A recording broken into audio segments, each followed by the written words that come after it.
नमस्कार, आप देख रहे हैं स्ट्रीट बज़ और मैं हूं आपके साथ आरुषि राय। लोकसभा चुनाव के पहले झारखंड में कांग्रेस पार्टी को जोरदार झटका लगा। झारखंड प्रदेश कांग्रेस की सीनियर लीडर और सिंहभूम लोकसभा क्षेत्र की सांसद गीता कोड़ा ने भारतीय जनता पार्टी का दामन थाम लिया है।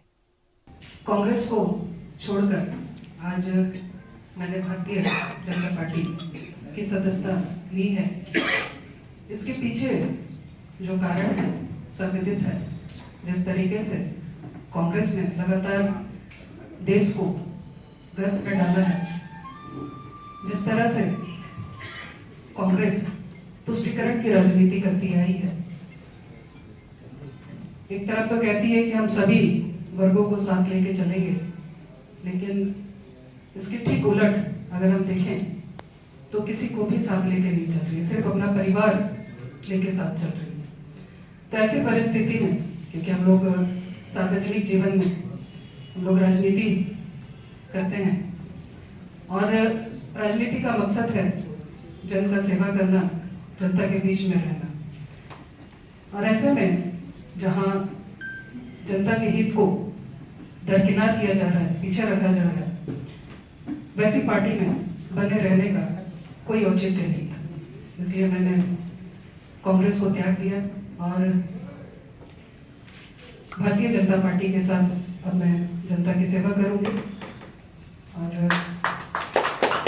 मोदी के सपनों के भारत में जो भी मेरी भागीदारी होगी मैं उसे करूंगी। गीता कोड़ा को भाजपा प्रदेश कार्यालय में प्रदेश अध्यक्ष बाबूलाल मरांडी ने सदस्यता दिलाई।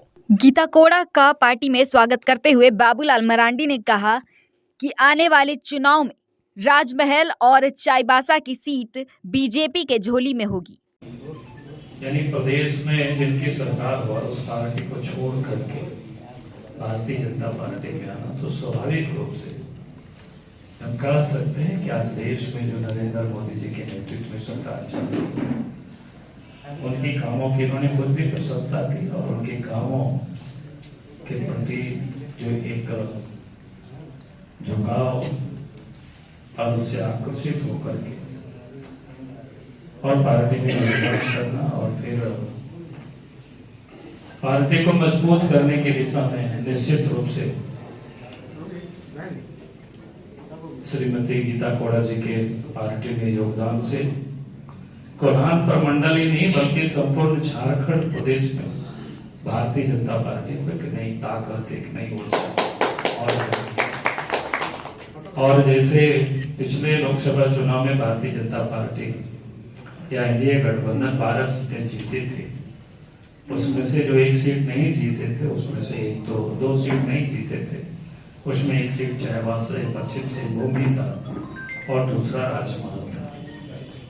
तो अब मैं कह सकता हूं कि निश्चित रूप से आप झारखंड की जो 14 लोकसभा सीटें तो आप भारतीय जनता पार्टी के खाते में आएंगे और मजबूती से हम सब लोग जीत दर्ज करेंगे और देश के प्रधानमंत्री नरेंद्र।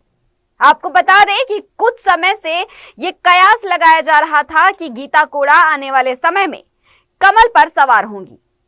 अब ये बात सच हो गई है। कांग्रेस की कार्यकारी प्रदेश अध्यक्ष सह सिंहभूम सांसद और पूर्व मुख्यमंत्री मधु कोड़ा की पत्नी गीता कोड़ा के भाजपा में शामिल होते ही आगामी लोकसभा चुनाव 2024 में कोल्हान की राजनीतिक रूपरेखा में बदलाव देखने को मिलेगा। भारतीय जनता पार्टी को सिंहभूम लोकसभा सीट के लिए चर्चित चेहरे की काफी दिनों से तलाश थी, लेकिन हाईकमान ने इस चिंता का हल निकाल लिया है गीता कोड़ा को अपने खेमे में शामिल करके। गीता कोड़ा के आने से भारतीय जनता पार्टी को कोल्हान में एक दमदार चेहरा मिला, जिसका फायदा बीजेपी को आने वाले चुनाव में मिलेगा। इधर झारखंड में विपक्षी गठबंधन के लिए ये बड़ा झटका है। इन दिनों कांग्रेस पार्टी के कार्यक्रमों से भी गीता कोड़ा कुछ दूरी बनाकर चल रही थी। आपको बता दें, गीता कोड़ा पिछले लोकसभा चुनाव में कांग्रेस की एकमात्र उम्मीदवार थी, जिसने चाईबासा सीट से जीत का परचम लहराया था। लेकिन अब उनका बीजेपी में शामिल होना भाजपा के बयान को सच साबित कर रहा है, जिसमें देश को कांग्रेस मुक्त बनाने की बात कही गई थी। बहरहाल इससे आने वाले लोकसभा चुनाव में बीजेपी को कितना फायदा होगा और कांग्रेस को कितना नुकसान, ये आने वाला वक्त बताएगा। कोई गन पॉइंट में लेकर के आता है। उन्होंने स्वेच्छा से पूरे विचार मनन के साथ, बड़े चिंतन के साथ उन्होंने कहा कि कांग्रेस की जैसी दिशा और जो नीति है, जो नीयत है, वो पूरी तरह से देश को खंडित करने वाली है और वहाँ रहने वाले सारे लोग वहाँ कहीं न कहीं अपने आप को कुंठित महसूस कर रहे हैं, घुटन महसूस कर रहे हैं। कांग्रेस को छोड़ देना ही उनके लिए सबसे ज़्यादा देश के निर्माण के लिए बहुत बड़ा एक योगदान होगा, ऐसा उनका मानना है। इसलिए वो सभी चीज़ें छोड़ करके भारतीय जनता पार्टी के इस अहिर्निश सेवा के लिए और जो निस्वार्थ सेवा है देश के निर्माण का, उसके काम के आने के लिए, उसमें सहयोगी की भूमिका निभाने के लिए वो आई है। इसलिए गीता कोड़ा जी को 4 साल से अधिक लग गया ये समझने में कि कांग्रेस तुष्टीकरण की राजनीति करती है और वो पिछले कई वर्षों से कांग्रेस में। देखिए, कभी कभी क्या होता है, जब आप घर में रहते हैं तो कोशिश करते हैं, अगर यदि आपका पति दारू पियाट होता है तो बहुत उसको कोशिश किया जाता है कि सुधर जाए, जब नहीं होता है तब लास्ट में तलाक होता है। तो जब देखा जाए कोई सुधार का कोई गुंजाइश है नहीं और आगे भी कोई भविष्य है नहीं, तो कांग्रेस को छोड़ देना ही सबसे सर्वश्रेष्ठ विकल्प है।